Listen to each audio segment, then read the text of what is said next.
জীবিকার তাগিদে এই পৃথিবীর কত মানুষই না প্রতিদিন লড়াই করে চলে।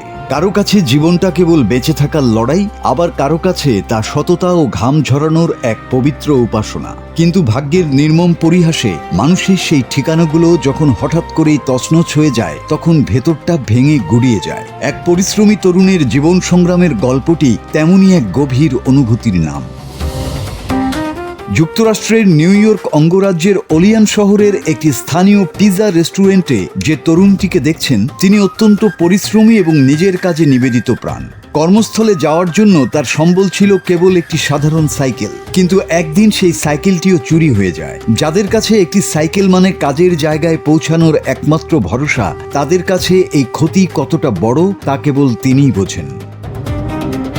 সাইকেল হারানোর পর যে কেউ হতাশায় ভেঙে পড়তে পারত, কিন্তু এই তরুণ দমে যাননি। কোনো অজুহাত বা বাহানা না খুঁজে সমস্ত কষ্ট বুকে চেপে তিনি প্রতিদিন ঠিক সময়ে নিজের সহকর্মীদের মাঝে এসে কাজে যোগ দিয়েছেন।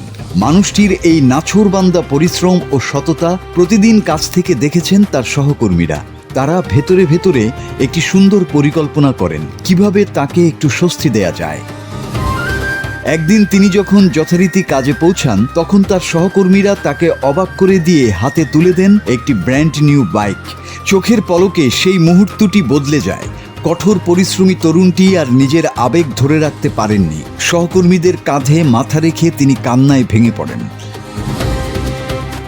দুনিয়াটা অনেক সময় নির্মম মনে হতে পারে, কিন্তু কর্মক্ষেত্রের মানুষগুলো বা সহকর্মীরা যখন নিজের অজান্তেই দেবদূতের মতো পাশে এসে দাঁড়ান, তখন সব কষ্ট নিমিষে মিলিয়ে যায়। এই তরুণটি শুধু একটি বাইক ফিরে পাননি, তিনি ফিরে পেয়েছেন সহকর্মীদের রূপে এক বিশাল পরিবার।